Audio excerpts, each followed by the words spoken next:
I'm Mark Boris and this is Straight Talk. Are you the leader you wish you had? Paul Roos, Roosie, welcome to Straight Talk, mate. It's good to be back, mate. Thanks. Well, we're still alive, both of us. Still kicking.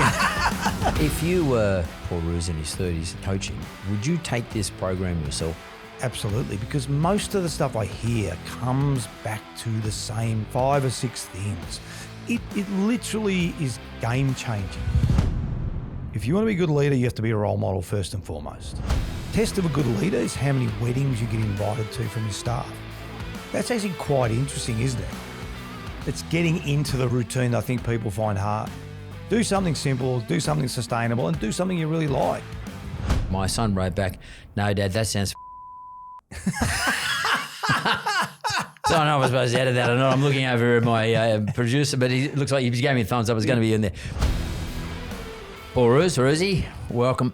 This is not welcome back to Straight Talk. I don't think we've done a Straight Talk. We did The Mentor, but we haven't done a Straight Talk. Yeah, I think so. Yeah. Well, welcome to Straight Talk, I'm mate. trying to work out how long ago it was. Years ago. It was pre-COVID. Yeah, absolutely. It was like a couple of years. I was thinking 5 or 6. You're one of my early ones. And you might not have ever even been on The Mentor. You might have been on what we used to call the Mark Boris Show, the TMBS. Me and Fordo kicked off 8 years ago now. Yeah. Up down there at the Cross. I'm not sure. It was again, it was a fair while ago, so it's good to be back, mate. Thanks. Well, we're still alive, both of us. Still kicking. Couple of old blokes. That's a bonus, yeah. You're killing it. So I'm going to talk about a whole lot of stuff today, but I just want to reintroduce some stuff about Paul Roos, the dude, like the guy. Yep. I mean, you're a family man. You're married. Yep. Kids. Yeah, 2 kids. How old are your kids?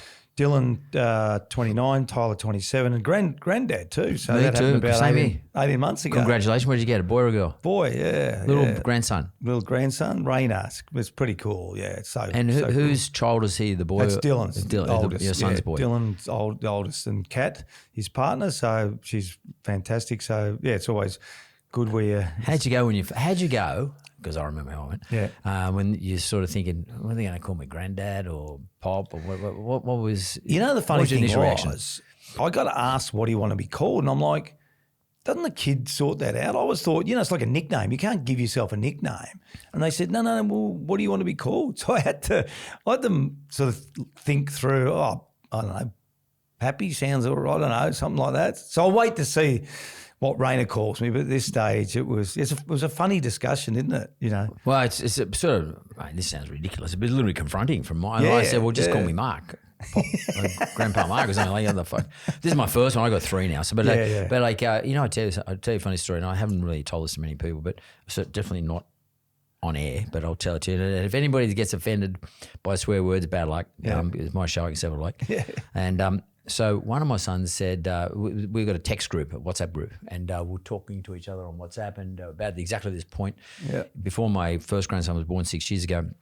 And when my kids were little, my sons were little, they would ask me something. My immediate reaction was always no. It doesn't matter what. Can we go here? Can we have this? Always no. And I always say no. Then they've got to get over the hump. They've got to convince me. It's just a bit of a game I play. Yeah. And in Greek, the Greek word for no is orchi. Right. And if I was to write it in English, as my sons used to write it, they'd write O-C-C-Y, Oki, or Oki, Orki. Yeah. So I was on the WhatsApp group and I said to the boys, what are we going to do? What are we going to call me? And we had a conversation, different sort of people offer different ideas. Yeah. And then one of my sons, and I want to see which one, goes, why don't we call you O-C-C-Y? Now, in Australia, as you know, we have a tendency to put Y on the end of everybody's name. Yeah. Paulie, Marky, blah, blah. So I just started being funny, and I thought, maybe they're having a crack at me because I always used to say no. That's Orki in Greek. And I wrote, just is that because I used to always say no every time you ask something, and you just put Orki. And when my son wrote back, no, Dad, that stands for old cranky cunt. So I know I was supposed to edit that or not. I'm looking over at my producer, but he looks like he just gave me a thumbs up. It's going to be in there. Put a beep in there. Fortunately, I didn't get called that. So I get called Pop. So you got grandkid. You got the kids are all good. Everyone's happy? Yeah, good. Everyone's good. Good shape. So, look. How about you? You in good shape? How you going? Yeah, I feel good. I'm really lucky after playing 356 games. I'm still able to run. I like running. I don't run a long distance, but I've always, probably since I've retired, I've always sort of thought the 3 to 5K mark, and I still run pretty hard. So I think that's helped me. I've never been someone that's going to run 10, 15K because I think, my body probably couldn't have coped with that over a long period of time. In terms of repetitions. You couldn't do one today, another one tomorrow? No, we did every other day. I'll do every other day and run, and then I do a little bit of interval training, running, and go to the local gym in Hawaii. And Hawaii is such a good lifestyle. It's outdoors all the time. Like, it's funny when you leaving Melbourne, which I love Melbourne. I was in Sydney obviously for years, but when you've got the weather every day is warm, it's so conducive to getting outside. You eat healthier. We'll walk in to get a coffee or ride the bike in to pick up some food, or you're just more active when you're in a nice climate. I think that too about myself, and you wear less clothes. You don't have to wear as many clothes, and you feel a bit more agile. You feel more inclined to exercise. Yep. I think temperature is bloody important to me. Yeah. I like summer. I don't give a shit. I don't like stinking hot days, but I definitely don't like cold days. I can't stand it. And what's the medium temperature you're used to? I was talking to the boys before about this. It's interesting. Like because we bought the house about 12 years ago, so we'd only really been there in our summer there, winter after the football season. But the last 2 years I've been there full time, and the variance is minimal. Like, winter's 25, 26 during the day. That's summer's now? Yep. And summer's 28, 29, 30. So you don't get the extreme, heat even. And that's probably something that, I don't know whether it shocked me, but it's pleasantly. So, for instance, we'll play. I can play tennis in the middle of the day. 1 o'clock, 12:30, walk down the local tennis courts, 30 degrees, a little bit of humidity. But I'm so used to, when I was growing up in Melbourne, we'd get the 35, 38 degree days regularly. We'd play footy in the year where we weren't allowed to drink water, which was pretty bizarre when we look back on it. Practice games. I remember playing a couple of practice games in 40-something degrees. So 30 is comfortable, really comfortable. It's a great climate in that summer. Well, I'm looking at you. You look really healthy, and you look really relaxed. What's your regime? What's your regime look like? I know you got consultancies and stuff like that, because we're going to talk about your business in a moment. But how do you look after yourself in terms of your health regime? What's that look like? So I meditate every day. Tammy's a meditation teacher, but we learned how to meditate, I think, mid-90s, and that's really helped in a stressful environment, obviously playing for a few years after I learned, but also coaching. So that's a sort of wake up, meditate. As soon as you wake up, you meditate? Yeah, as soon as we wake up. And what are you talking about when it comes to meditation? Are you talking about box breathing? Or are you talking about, proper meditation where you relax the feet? Or what are you doing? Yeah, I just sit up in bed, just close my eyes. Sometimes we do it to music. Sometimes we have a meditation sort of app or teacher or something like that, goes for 20, 25 minutes. Other times I just pop up in bed, 10, 15, 16 minutes or whatever. So that's really good. As you said before, mate, when you're in a hot climate, my biggest challenge is what colour T-shirt to put on a pair of shorts. So you're not putting a jacket on. I was in Melbourne, and then we might walk down and get a coffee, or go for a run or go to the gym. So most days, pretty much every day, we'll be doing something. I'm joining the local gym, and again, I'm probably at my age, less is more, because it's easy to get in. I think sometimes, these fad diets or fad, apps, or I've got to run a marathon, and they're just not sustainable. So my message to people is, find something that works for you. Is it walking the dog in the morning? Walk the dog. So for me, I never run more than 4Ks, so it's nice and short, sharp. I still run pretty hard. I'm still pretty competitive with myself, which is frustrating when you're 60. And your best times were back when you're 25. And you're never going to get that back. Never going to get that. I go to the gym. I'll do a more of a circuit training type thing, try and get out in 20, 30 minutes. And I think because I've done that, all your life, all my life, it's really easy for me to do. I don't think I was ever going to be, even though I played sport, I don't think I was ever going to be an ultra marathon or run a triathlon or whatever, because I enjoy exercise, but I don't love it. It's not something that I love playing tennis, so I'll go down and play tennis, golf. So I'm more of an active participant. When the boys were growing up, we'd have some, full-on pretty hectic basketball games, one-on-one in the driveway or whatever. So I've always been competitive in terms of, the games, but I was never going to be someone that ran a marathon and said, I have to run a marathon because I miss. Or bench 150 kilos. Yeah, or bench 150 kilos because I miss sport so much. Enjoyed my time playing sport, learnt so many lessons, and obviously we'll go into those. But yeah, I just got into a nice, simple routine, and that's my message to people. Get into a simple routine. Don't be spooked by someone you've seen on television that, or a book that someone gave you Christmas to read. Yeah, a book that someone gave you Christmas, and you look at it and you start it for 3 days and you go, I'm that exhausted. It's dense. Sore. Yeah, I just cannot sustain this. So that's my main message. Do something simple, do something sustainable, and do something you really like. And what about nutrition strategy? Yep. Again, I'm pretty similar because learning about football was more around in those days when it was part-time. We trained the afternoons, and I don't think we had a dietitian until I came up to Sydney full-time. But what you to play or work? What's that? To play or coach? This was playing when I was playing. Yep.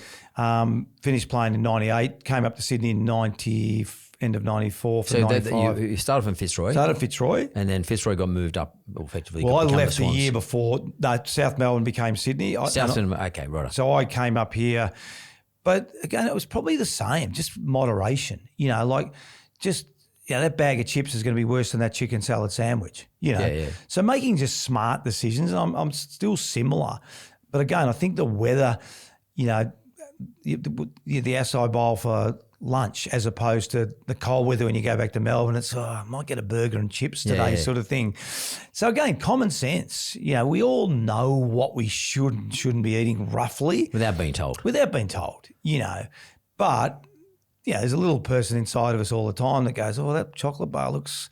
Again, I've probably been I like the dark chocolate. The 2 rows. I'm a 2-row man a night, not a block. But how do you maintain that discipline?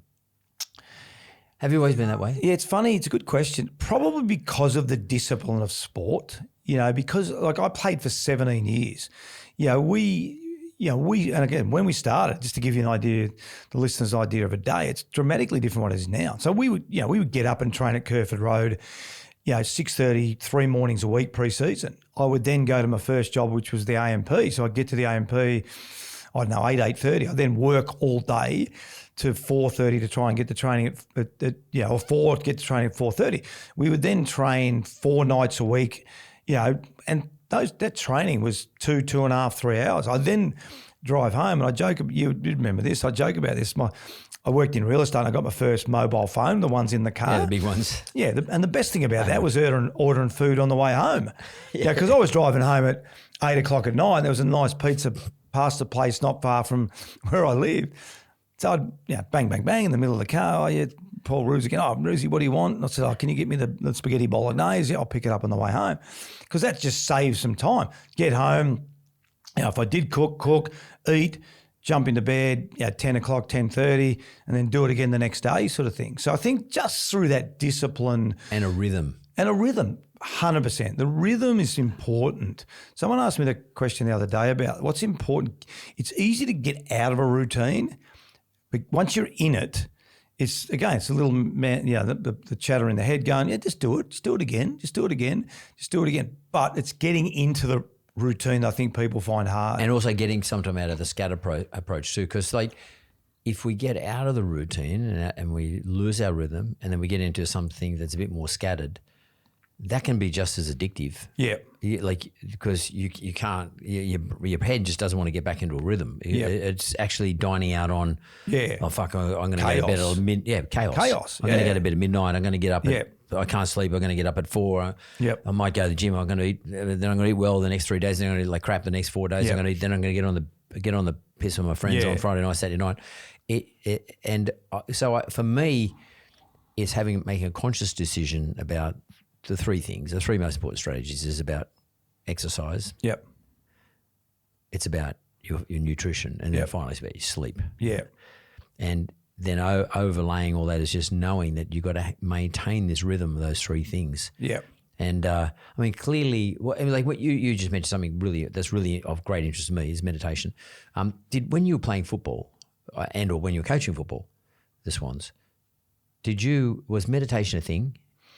We started it, so we brought it in. It's a good question because Tammy did her PhD in parapsychic science with a dissertation on meditation. So when I took over coaching, the 10 weeks I took over 2002 when Rodney Eade left, did the 10 games, got the job full time. So we decided to, this is my thing with meditation is, we spent so much time on below the shoulders, 3K time trials, and there was a minimal gain. You could still, now if you're a young person coming in, as you know, from 18 to 22, you're going to get a really good gain.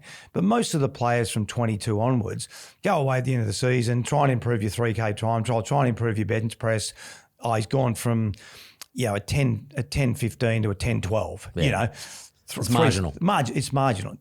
Fantastic. He's just done instead of a 125 bench, he's done a 127.5.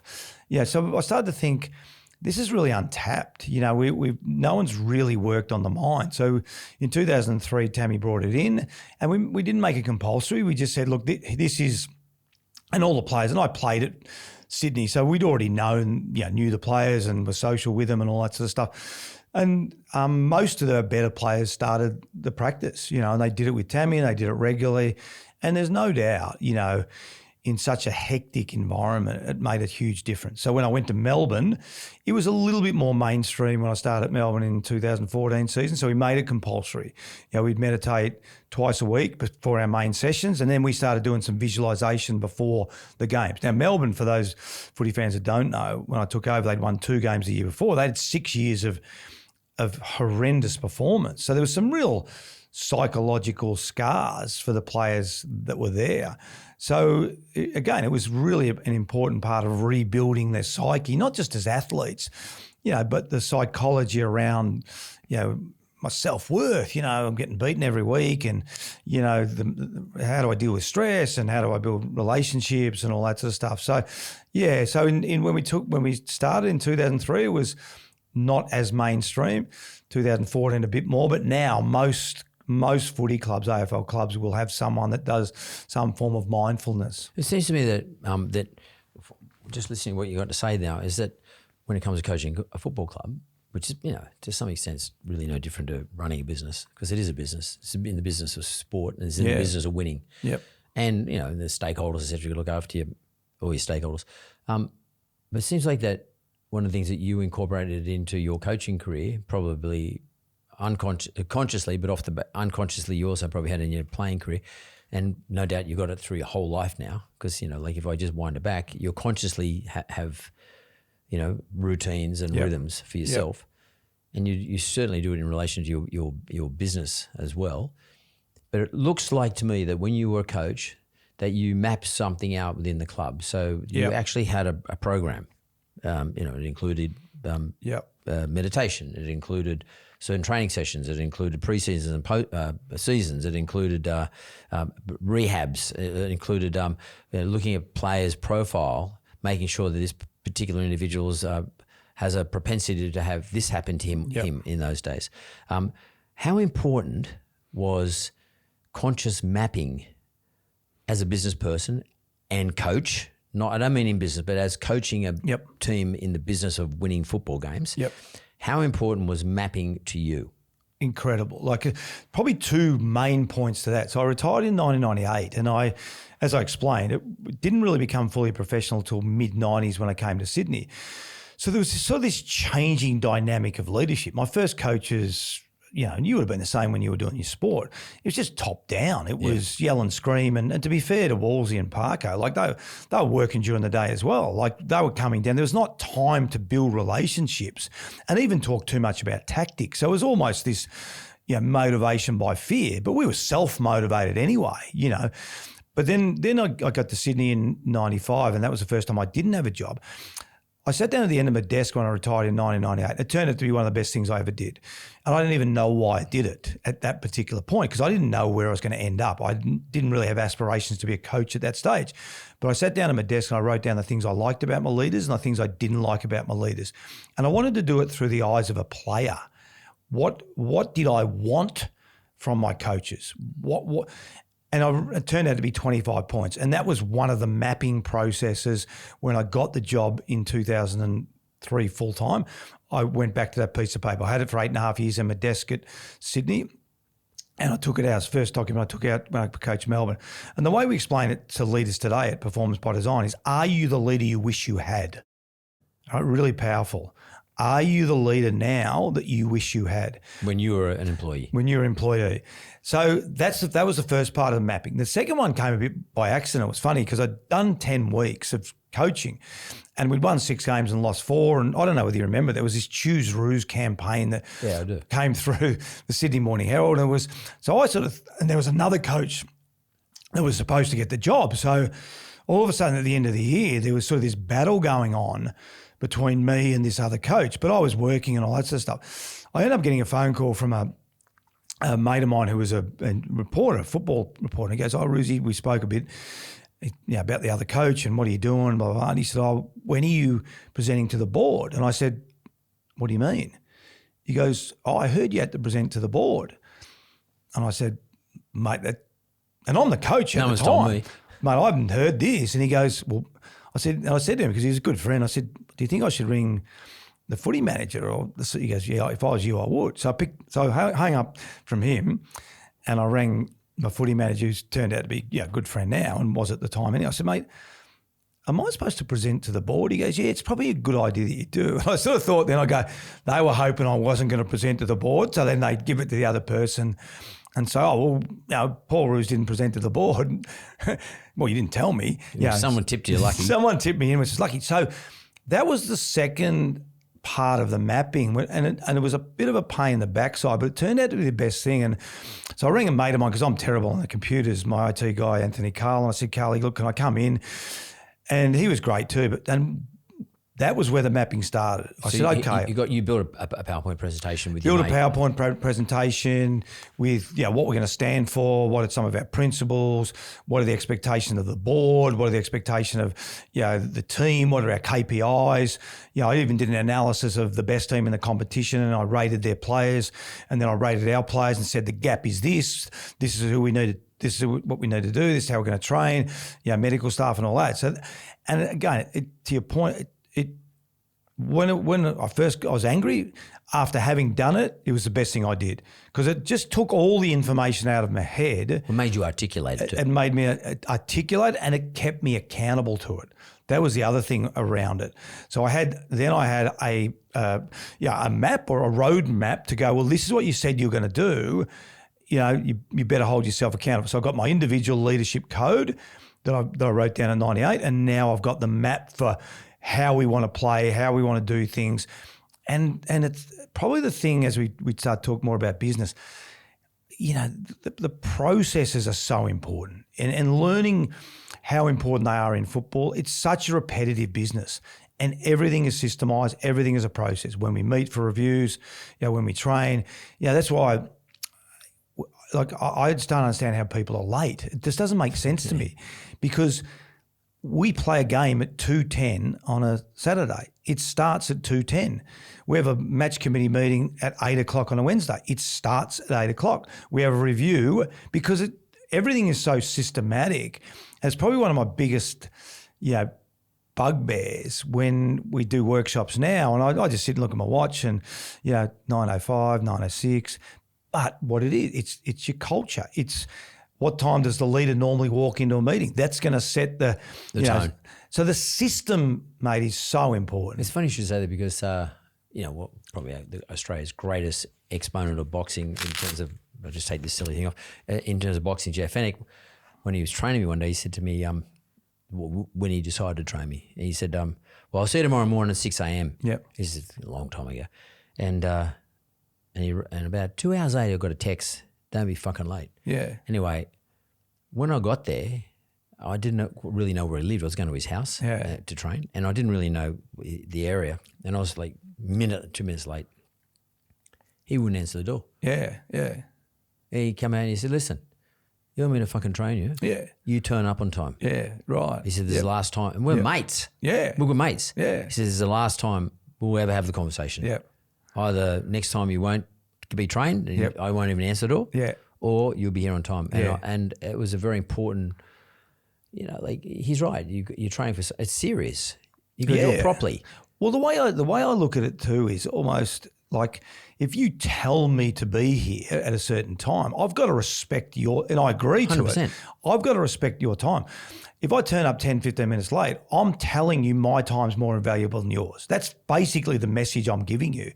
It's a pretty arrogant way to, Well, in his case, Rosie, what he was sort of saying is, hey, Mark, there's a difference between coming over for a beer. Yeah. We're friends. Yeah. You can turn up 20 minutes late, whatever, doesn't matter. But this is different. Yeah. I'm now the coach. Yeah. I'm now the leader. Yeah. And you're going to learn from me. Yeah. And we're going to do this properly. Yeah. Like, otherwise, don't go about this in a casual way. It's the discipline of, It is not, and it's business. Yeah. It is business. Yeah. Like, it's about winning something. Yeah. Or not losing something, or not getting beaten up in the terms of the ring. But it's different to casualness and mapping, timing, expectations. Like, too many people in business go about it in a casual way. They 100%. bring, and by the way, post-COVID's worse, bringing into the office environment or bringing into the business environment casualness. Yeah. I just don't accept it. I think the other thing, mate, is they keep kicking the can down the road. This is the other thing I don't understand. It's funny, having come out of sport for 17 years and then coached for 11 and a half years. Like, in sport, if you have a meeting and a deadline in a game, you can't push that game out. You can't. It is what time it is. That's the time you have to play the game. You have to pick the team, you have to train. What has really surprised me in the corporate world is how easy it is to kick the can down the road. Oh, Rosie, I know I asked for that, proposal, but look, don't worry about it. I'll push the meeting back. Yeah. I'm sitting there going, mate, hang on, I just spent all last night doing the proposal, and you're telling me you pushed it. It's a funny habit that people have got themselves into, and that's what it is. It becomes a habit. The habit for me, as you mentioned, is turn up on time, do what you say you're going to do. If the game's on, then that's when the game's on, and you map out the week. But to learn, unfortunately, at times, the thing I look at the corporate world is, we're not teaching those sorts of things. We're teaching X's and O's, whether that's through the school system, the university system. And then I get my first job in IT or marketing or sales. I'm just teaching the transactional part of the job. I'm not teaching, the other skills that go into being an executive or running your own business or things like that. Or being a leader. Being a leader, 100%. We're not teaching leadership. So then what we're doing is we're asking the person when they get to the leadership role to become a leader, but they haven't been taught the skills to do it. So they're floundering and they're going back to what's natural, and that's doing. And we call it the player-coach syndrome. And it's rife in the corporate world because what they used to doing, the head of marketing, who we're now saying, can you help everyone marketing? Can you delegate? Can you empower? It's really hard for them to do that because they don't really know what that looks like. What is easy is to do the work. And then what happens? It erodes trust because I start doing the work.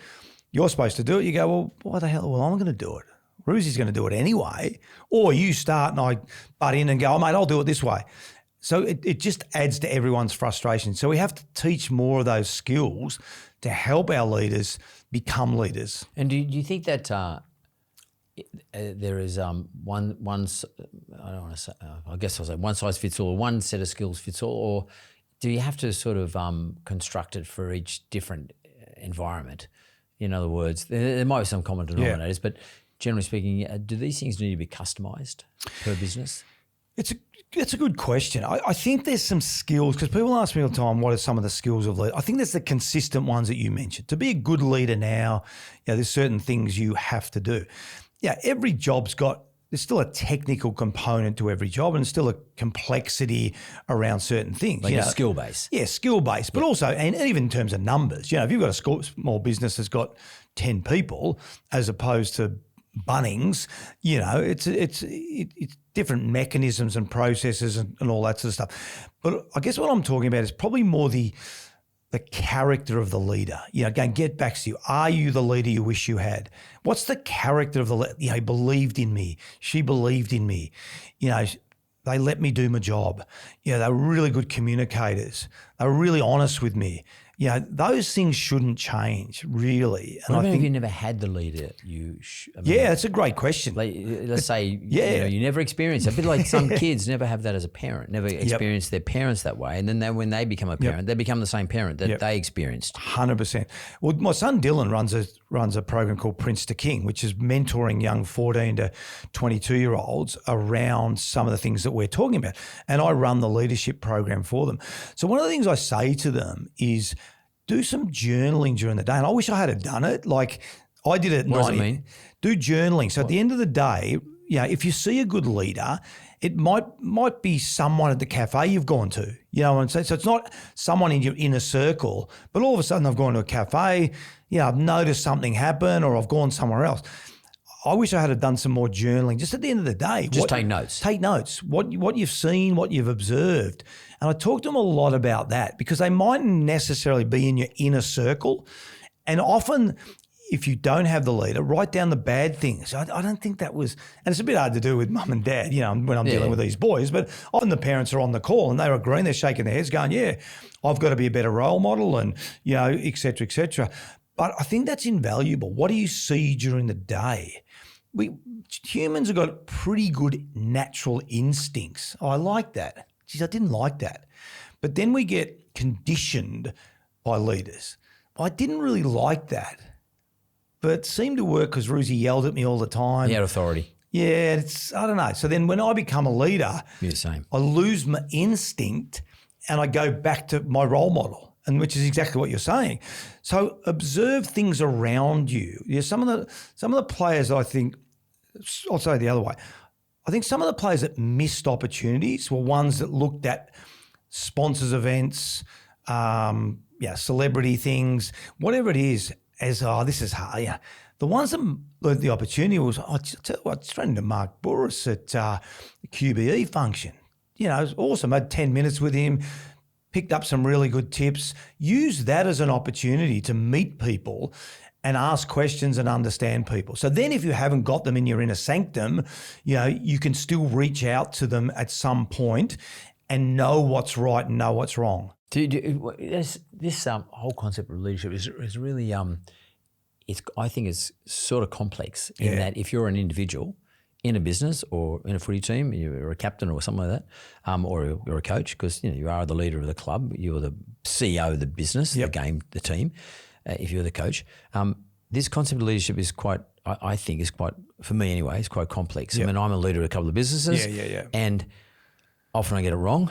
One thing is I know that's really important is be open to getting it wrong. And never think you know everything. 100%. And it's become more complex in the last few years. Because before you didn't have to take as much notice of people. Now you have to take notice of everybody. And if you don't, you could be in the shit. And what is performance by design? What do you guys do around becoming a modern leader as opposed to an ageless leader? Exactly. There's a difference. I think one of the things that's really important is self-awareness. You touched on that. So I'll go the individual and then we'll go team. So individually, there's no such thing as a perfect leader. I've never met one. I don't know whether you've met one. No, definitely. There's no such thing. But I think the problem is when we get a certain role, we think we've got it because we're the perfect leader or everyone's got to rely on us. No, authentic leadership is, mate, I made a mistake. I'm sorry, guys. I shouldn't have done that. I messed up. Or, Mark, can you tell me? I'm not sure about tomorrow's presentation. Can you help me? All right, so that's the best leaders that we work with now are really self-aware. We also have an executive team in most businesses. There's a reason we have an executive team. And we often stop our workshops hour and a half in and we ask that question because typically when the executive team gets together, marketing person's got the marketing hat on, the IT person's got the IT hat, the sales person's got the sales hat on, et cetera, et cetera, et cetera. So we will often we'll stop and say, guys, do you see yourself as a team? And you can see the look on their face. They go, oh, yeah, that's an interesting question. And we go, well, because if you don't, we'll leave now because we're going to get a collective set of purpose, values, behaviours, bring you all together, teach you some certain skills. But if you don't see yourself as a team, and 100% of the time they say yes, what does that mean? if you don't have a certain skill, lean on your team member. Guys, that's why we're in the room together. And that's why we're doing this workshop, and that's why we want to pull this business forward, because if you don't know something, there's every chance that Mark might, or Roosie might, or someone else might. But even those basic concepts, I think, sometimes get lost because there's so much complexity around a lot of businesses. We just do. We're really transactional rather than building relationships. So, and the third part is, do we really know who we are, and what we want to be? And most companies have a purpose or a mission statement and values, but do they live them? Do they systemize them? Do they breathe them? What we do at Performance by Design, we go to another level, right? What's the behavior under trust? Because trust might be slightly different for you and I, and we'll get them to think about it. What are the behaviors that are holding you back? All right, what are the behaviors you want to reward and challenge, and where do you want to go? And once we set that framework, it becomes a lot clearer. And again, footy clubs do that really well. And the induction process at footy clubs is, at Sydney, for instance, I wouldn't induct the players. The players would. The new players would come in. Captains would go, here's our Bloods culture code. This is what we do. This is what we stand for. Now, we know you might go off the rails. We'll pull you back in. We'll help you. But they're inducting them into the system straight away. So then you've got the opportunity to go, I don't really believe in this. But I think a lot of times in the corporate world, we just get people in and we don't even know what their values. Go do your job. Yeah, go and do your job. We don't know what their value system is. Yeah. We actually don't even know whether they're aligned to where we want to go as a company. Transactional, go and do your job.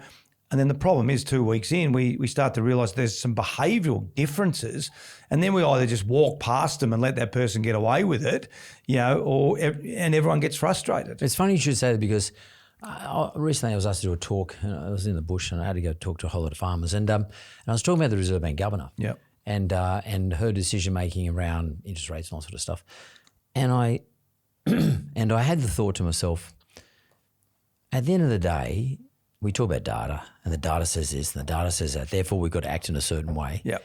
This is how she would speak. Politicians are in the same position. She's not a politician, but she sort of is a politician. Yep. We have never been told, to your point, what her values are. She's the person who's determining how much interest we're going to either receive if we've got money in deposit, or how much interest we're going to pay if we've got a mortgage, or our kids are going to pay, how she's going to affect the economy. We don't know what her values are. No. We don't know whether she's Labor, Liberal, Nationals, Greens, or what do you believe in, don't believe in.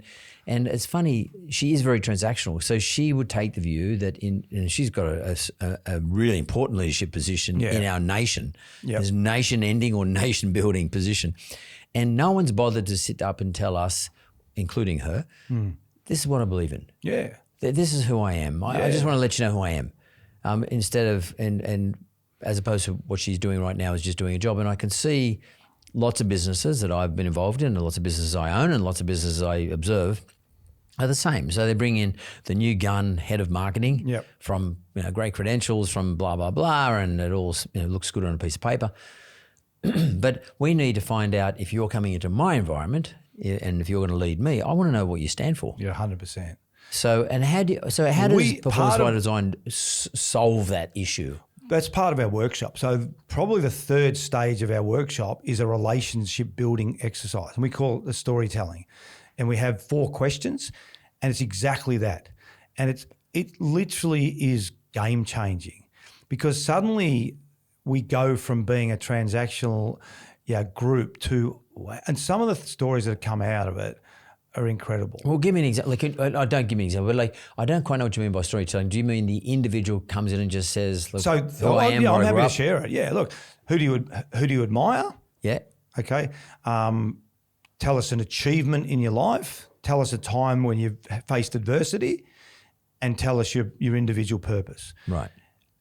Admire. Not so much in terms of the business, but your own personal stuff. It's also a test too of how well they know each other. Because if you've got a really close group, you'll find they'll share some really good information. And we ask the leader to go first, and they normally set the scene for the rest of the group. Who you admire is normally aligned to your values. Yeah, I admire Mark.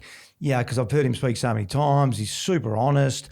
He tells it the way it is. He believed in me. Suddenly we're going, okay, well, that's might be the value system of the achievement is not only we don't give ourselves a pat on the back either, and that's a big thing in any environment. And in sport too, by the way. In sport as well. You can't sit there admiring your last kick or your last punch. So that's designed, mate, well done, great. Have a listen to that. Everyone goes, gee, that was pretty cool. I didn't know Mark did that or Roosie did that. So we're starting to get deeper below the, how's your wife, how's your kids, or how's your husband, or how's your partner. Or what university you already got, or where was your last footy job? Team? Yeah, Sydney went on the Where's weekend. your last coach? Yeah, exactly. And the adversity piece can be really, revealing. And what's that mean, adversity? Well, anything from, we've literally had, people say, well, my son at 12 years of age, had cancer, and people's jaws hit the ground, but no one knew because to your point, no one knew the story behind the transactional person that was doing the job. So it ranges from again, what you're prepared to share, but it's about, again, and the story there is when we face adversity, we don't have an option. We've got to get up in the morning, we've got to put our pants on or dress on or whatever, we've got to get out of bed and we've got to just keep moving forward. So we're starting to get to the bottom of what makes people tick. And you think about the people in your life that you have the most honest conversations with. They're the people you have the strongest relationships with. So suddenly, as a business, we're starting to understand people's value set. I know a bit more about what they've achieved. I also know what they've been through. The number of text messages and emails and phone calls after the sessions. If we're doing a 2-day session, the next morning we go, well, how did we go last night? I shot Roosie a text message. I rang him, said, thanks for sharing. That was it. It literally is game changing because suddenly we're going to work with someone that we're really invested in. And that, again, that's the lesson from a footy club. Probably the last change at a footy club was the relationship piece. There was this notion that a coach couldn't really get close to the players, and I understand why. That's gone full circle now. As long as you're honest, tell them the truth, set really good standards. There's a really good, I can't remember who told me this, test of a good leader is how many weddings you get invited to from your staff. And I thought, that's actually quite interesting, isn't it? Whereas 40 years ago, it was sort of like probably the opposite. How many weddings you don't get invited to because you're telling, Yeah, but that's an interesting way to look at it. So we're starting to switch the mindset of leadership as just this top-down you do to this relationship building exercise around a culture code and around standards and around KPIs and around the technical side of it. And as you said, it's complex, but I'm really probably more talking about the characteristics that I believe. The virtues of what takes to be a good leader. And does it work the other way too? Should a good leader then actually ask his next in line and the next in line, the next line? Should the leader actually ask those questions? So let's say, you've done a review of the business and there's some hard discussions to be had with, 3 or 4 of your people. And does a leader outsource that to somebody else, or does a leader sit in on those meetings and have those hard discussions, or should you get the next in line to do it? How involved is it? Because a leader can't be involved in every transaction in the business, but how do you equip a leader as to when he knows he's got to, or she knows they've got to get involved, and when it's okay to hand off? That's a complex question, and that's the complexity of a business. But I would say it's probably. I'll give you an example. So Sydney, I was more a doing coach because it was my first job. So I was more a doing Which coach. means what? The getting in, teaching the players how to kick and mark and handball and basic skills. Yeah, skills and setting strategies and all that sort of stuff. And obviously I had great assistant coaches. When I went to Melbourne, I was really the foreman of that footy club, and more doing the things that you spoke about. Great assistants who played with me or coached with me in Sydney. They knew the X's and O's, and they were fantastic. So I would be in those meetings you're talking about, in with the medical department, in with the fitness department, talking to Josh Marnie and the recruiting officers, probably trying to put bushfires out before they start. I was going to ask, are you in there to get information, or are you in there to be seen, or are you in there to influence outcomes? Initially influence, initially say, well, I'm new at this club. This is the way I would like it done. But I respect your role and what you do.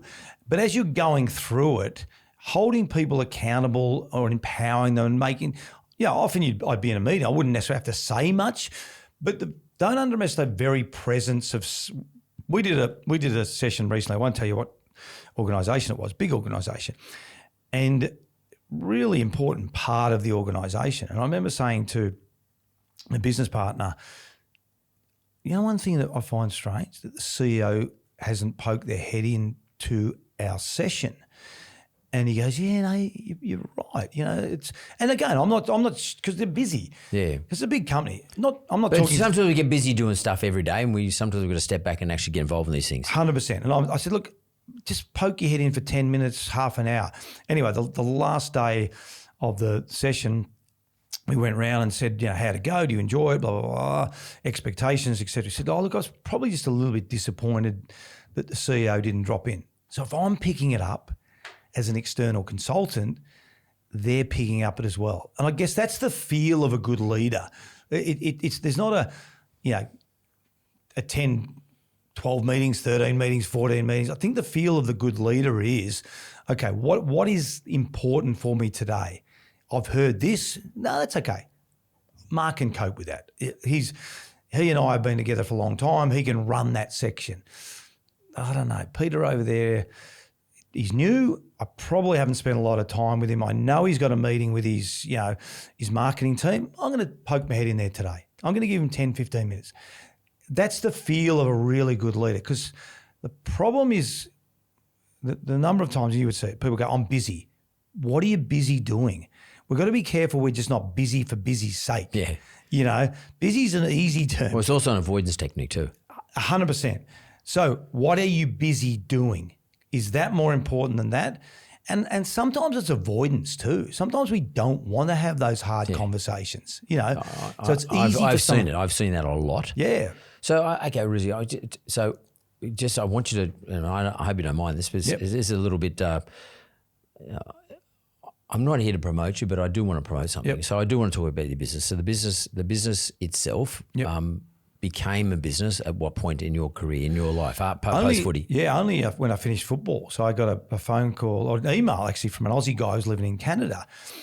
And he'd see me on the couch, and he knew I was married to an American. He was doing some leadership stuff in Canada. He emailed me and said, Rizzy, I know you're interested in, maybe moving to America one day and taking the stuff you've done to the college system or the professional sports system over there. So then he came to Australia.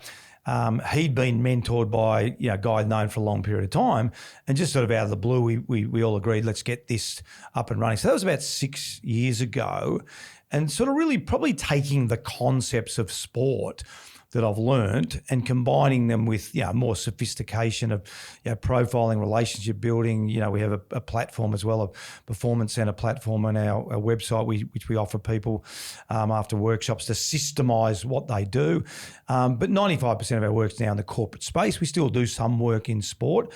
But the thing I love about it is I think as you would know, most people understand concept. Like Brene Brown talks about psychological safety, and Simon Sinek, I think, talks about trust and all that sort of stuff. I still think there's a confusion about how that relates to me and my business. Yeah, totally. Look, it sounds good. Psychological safety sounds good, but how do I implement it? Probably if I was to say what Performance by Design does best, I think we put those concepts into a simple, workable framework that people can go after our workshops, which they often do. This is the best workshop we've ever done. Now I get it. Now I understand, a values-based system. Now I understand. We do a lot of profiling as well, but most people do the personality testing, profiling. Here's your profile. Here's your computer. Yeah. Here's your desk. Here's your strengths. Here's your weaknesses. We'll do it in the concept of the team, and we'll explain, the strengths and weaknesses. And look, this is so again, putting these concepts that people are familiar with but don't really know how it relates to me. Still, people think culture is party, perch, and ping pong. It's the old 5 o'clock drinks. Big couple of beers. AMP, mate. When I worked at AMP early 80s, Friday, and I played footy on Saturday, so I didn't go to many of them, but Friday night was just drinks. Yeah, drinks. Everyone getting blind. Yeah, absolutely blind. And they thought that was culture building. And that's culture building. It couldn't be further from... Well, particularly today, we're a long way from that sort of stuff. So who typically and how do they contact you? Like, I mean, you don't even live in the country, but like, how does it all work? Like, yeah, I mean, we have a website, www.performancebydesign.co. Look, I'm pretty contactable on LinkedIn. Like, I really like that platform. Yep. You know, I've connected with some really cool business owners and leaders, and we reach out to them through LinkedIn, through my profile. Yeah, so what size business are we talking about? Like, is there anything or anything? And it's a really good question because people ask me all the time. It's leadership related. If you're a leader out there that is really self-aware, is not really understanding that's okay, no problems. We'll come in and we'll help you. We'll systemize it. So I always talk about it. The leaders that don't want to be held accountable, they're the ones that we won't. Yeah, because ultimately, and this is where it becomes the most challenging. If you want to be a good leader, you have to be a role model first and foremost. All right. Because as you mentioned before, a bit about the parents of the boys or whoever, auntie, uncle, will start to do the things that they do. They'll do the things that they see. They see. Not what they're told. No. And this is really good. One of the really good, if you want to do a test of your culture, ask the newest person once they've been there a week, okay? And ask them, what do you see in our culture? Because to your point, they're just going to tell you what they saw. They're not going to tell you what's on the wall, and they're not going to tell you what the HR person told them in the interview process. They're going to tell you what is actually happening.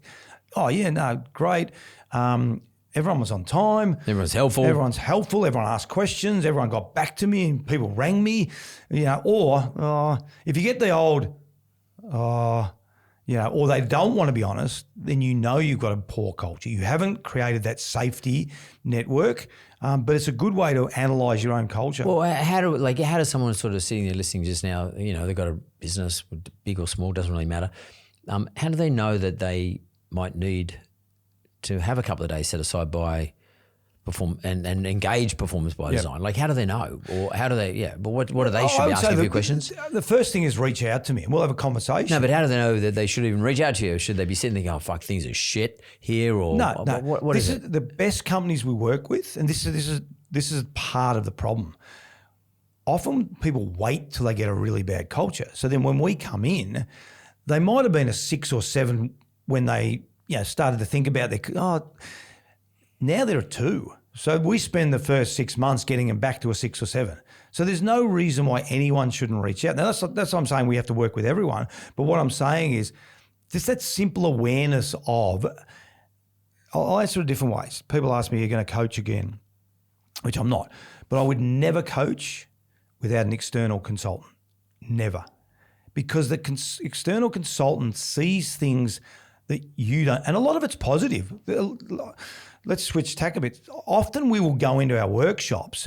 We might have met with the CEO or the head of such and such, and they go, things aren't going well, Roosy. The culture's not great, blah, blah, blah. And so we go in with a little bit of a brief, but we like to not get too brief because it's good to hear it. More observational. You want to do observations. Exactly. Part of the workshops is our audit, really. So, and often we will go to the CEO in the break or the end of the first day.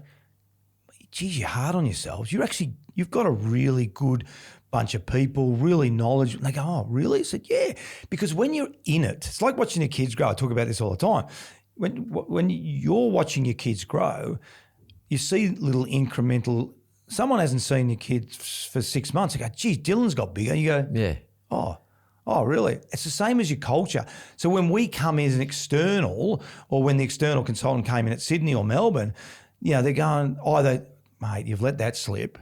Oh, have I? Oh, geez, you've done really well in that area. Do you realise that? And I go, no. Because we're in the weeds all the time. We're doing stuff. We come in, give a helicopter view of it, and just hold you accountable. And sometimes it's big shifts that we have to do.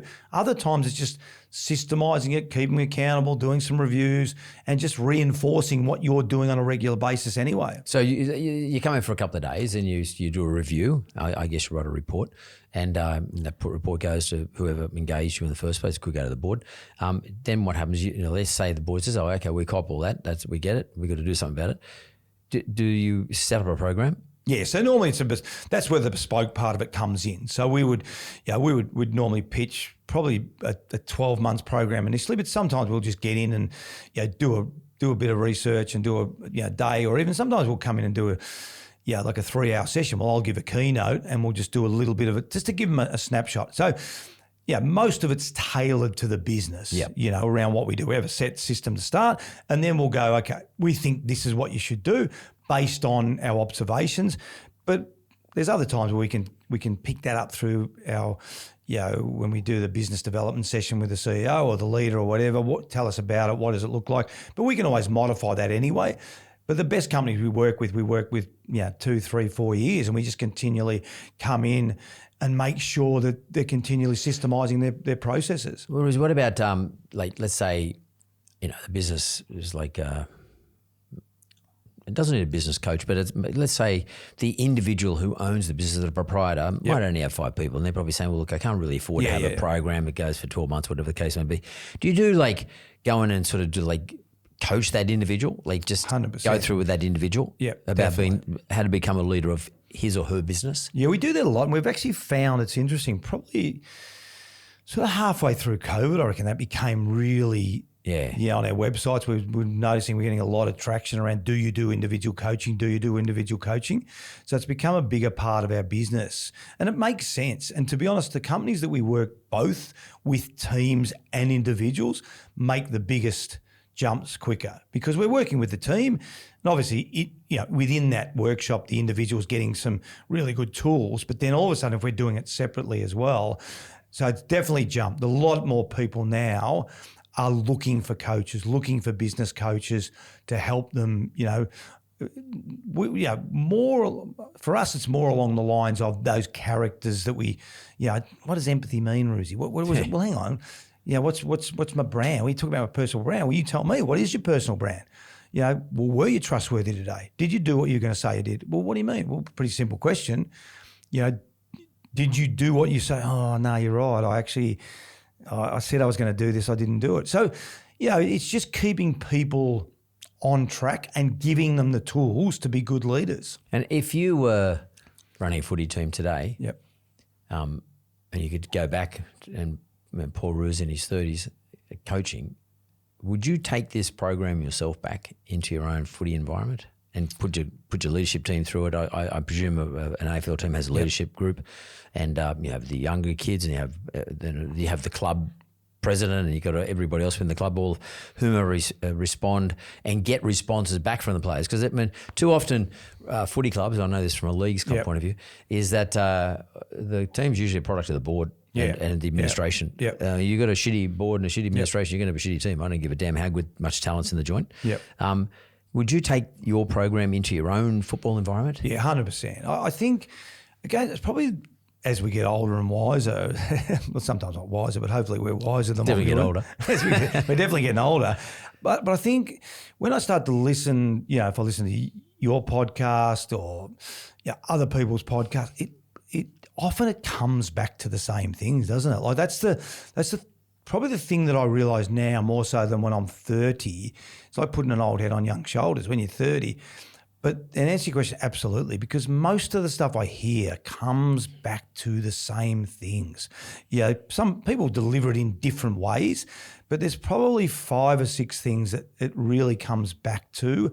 And a lot of it is around values and culture and leadership and, the things we talked about, accountability and empathy and authenticity and safety and all that sort of stuff. When people talk, when we pull the noise away from the conversation, everyone's pretty much saying the same thing. I want to go into a workplace where I feel valued, where I got good training, where someone's honest with me. When I mess up, they don't smash me, but they come and wrap their arms around me and they say, look, how can we do this better? They're asking me really good questions, et cetera, et cetera. So the answer to the question is absolutely, because that's fundamentally what we're trying to do. Can I ask you a question? And I've often thought about this. When it comes to the topic of leadership, is there really such a concept as leadership, or is it more better described as followership? In other words, I'm not leading anybody. they choose to follow me because of the things you said. Yeah. I show empathy and support and blah, blah, blah. There's a list of things. Would it be better described as followership? Or is there a better word for it? I don't want to say an influencer because an influencer's got a bad connotation. Totally. No, but today it has. It's a different connotation. But a leader should be there to influence, to get people to come on the journey with me. Now, the other is it on the journey? That's interesting. Is it on the journey? Because someone asked me this about this the other day, and I said, well, what I really love about business, the businesses that I've been in, is I think that I have helped some people who directly reported into me to become the best version of themselves. Yeah. So it's more really helpful. I mean, I think of someone like David Gingell, at Channel 9. Yeah. I loved him at Channel 9 when he was here because David helped people become the best version of himself, and there was absolutely no ego there. He couldn't give a shit about himself. Well, I think what we're talking about is probably two different things that are related, though. What I'm doing the here and the now, so I'm working for, you and your company, but I should be learning individual leadership skills because I'm not going to stay there the whole time. One of the philosophies we had at Sydney was, I don't want you to be just a better footballer. I want you to be a better person. So when we're at the company, we should be, let's get on the journey together and let's do it. But as you said, part of that is I want you at some point, if we can't give you an opportunity here, I want you to leave and go somewhere else. And I want you to be better for the experience of coming here. So, when someone says to me, oh, mate, I know, Roosy left, the company but geez, he's been of value. I should be proud of that, because for whatever reason, I haven't been able to offer that opportunity. Someone had that role, but that's a great compliment to you. Oh, what a great person, gee, what'd you teach them over there? They're so engaged, they're so loyal, they're so, got a great personal brand, they're good people. And that's what you're talking about. We should be upskilling people to come on the journey with us at the time, but also to have their own journey that we're proud of, regardless of where that is. So they asked me on the ABC many, many years ago when I did the Australian Story, which is like 20 years ago. It nearly seems irrelevant today, but they asked me what did I think was my greatest achievement. And I said exactly that. I saw some people become so bloody good at their job that I was so delighted that they actually could leave me and get, if they wanted to, they could have left and got the best jobs in my industry, banking, in the whole country. They could have walked into any job they wanted. And then I thought, hang on, don't give yourself a pat on the back because that wasn't me doing that. Yeah. That was them doing that. Yeah. I didn't do it. Yeah. But maybe I helped them a little bit. I might have inspired them a little bit or motivated them a little bit to become the best version of themselves. It helps when you're part of a movement. Yeah. Yeah, it does. When you're in a business that's taking on the banks in our case in those days. Yeah. Because you felt, wow, I'm making a difference here. I'm making a change. Yeah. How important, and this is my last question to you, but how important is it for someone like you to come in, or alternatively the leader of the organisation or the leadership group of the organisation, to recognise what is our purpose in this world? And it's not, making money. That is sort of one stakeholder would like that, shareholders. But what is our real objective here? What are we trying to do for every one of our customers? How important is that part? I literally did this exercise with my son this morning. He's got two coaches now, performance by at Prince to King. And I literally did that with him. And we had a 15, 20-minute session this morning because I wanted to set up the conversation for next week. And I said, guys, why did you set up the business, Dylan? Because it's easy in our world, and I'll tell you, whether it's sport to win a premiership or, banking to make the most money or it's really easy to lose sight of why we started or what we do. It's fundamental. It is absolutely fundamental to know why we exist. And I had this conversation yesterday. I was doing some work with the rugby league team, and I said, I think one of the things that Sydney have been able to do is when people come to the game, they know they're going to try really hard and they know there's going to be a really good product. Yeah, and again, they're not going to win every week because if we hang on, and I remember saying this to the board, how do we define success in this footy club? Because if we're saying it's the premiership, there's only one successful team every year. It just doesn't make sense that there's 17 unsuccessful teams. It's too remote. It's hard. But to your point, I absolutely agree. why have I started this business? What am I doing? And it happens a lot where we get to that point and we can see it, that the person that started the business has completely lost sight of what they've started. And they've lost their connection to what they've started the business. And then all of a sudden they've just become X's and O's and, and then they're panicking. We want to float it. I need some money or whatever. I was saying, go back to, if you do this the best you possibly can, let me tell you what's going to happen. You'll get an investor. You will get that money. You will make the profit. But if we lose sight of that, I don't know. That's when, in my view, that's when business really start to struggle. And of course, we've got to make the assumption that the original objective, the original purpose, is not only one you understand and have, but it is a right purpose. Yeah, exactly. It's one that's going to be. It's one that there's demand for. There's need for. And there's one that you understand, the one that you can actually prosecute. You have the ability to prosecute, and there's a whole lot of stuff that goes around. It's funny, Kerry used to always say to me, when we were in partnership, he used to say to me, son, when are you going to start to increase the margin in the business? Like, because we were out there just building market share. Yeah. And he kept saying, put your price up, put your price up, put your price up. Yeah. And and then he would say about decisions. I said, Kerry, I am always going to make decisions not in my best interest and not in your best interest, because we're the two shareholders. Yep. I'm going to make decisions that are in the best interest of the business. Yeah, yeah. And I said, then you and I will make the most money. Exactly, yeah. And that's how it ended up. I mean, I could have put my price up, but I might have missed out on market share. Yeah. I just said everything we do will be in the best interest of the business and our customer. Yeah. And our customer, our deal was to make sure the customers got loans at a price that was better than the banks. Yeah. Simple. Yeah, that's my proposition. Yeah, and as David Gingell sort of influenced a part of my, because he was a boss at Channel 9 at the time, but David's influence on us was, for us was, you come to us, we're not about judgments, we're about home loans. So we're no judgments, just home loans. That was our strapline. And of course, Eddie helped quite a lot. Yeah, kept telling everybody in Melbourne that, and they'd get me on the footy show. But it was good to have distribution of the message. Yeah, that's important. But at the same time, I have to say that people like Gingell looked at my business from afar, like a consultant, but he wasn't. But he's one of those guys who always gives wants to offer his opinion, which is great. And he looked at it, he said, Mark, that's what your business is about. Not making judgments, because bank make judgments. Yeah. And people feel disempowered. They're nervous. You tell people no judgments. Yeah. Just home loans. Yeah. And he said, and all you have to worry about is that. You keep doing that. Yeah. And you're going to build a great business. And really, it's pretty simple. Well, we start off right. There's so much information, as you know. That's why you got to be careful now as a young person, entrepreneur, is there's so many Instagram people, there's so many people who've got podcasts, there's so much noise out there. And a lot of them that particularly my older son listens to, I've got to break down the message. And, there's one guy, I won't mention his name, he's a real estate bloke. And the other day it was like, this was literally what he said. He said, I took $100 million and I borrowed $900 million from the bank, got $1 billion, bought $4 billion worth of real estate. And I said, Dylan, why are you listening to that garbage?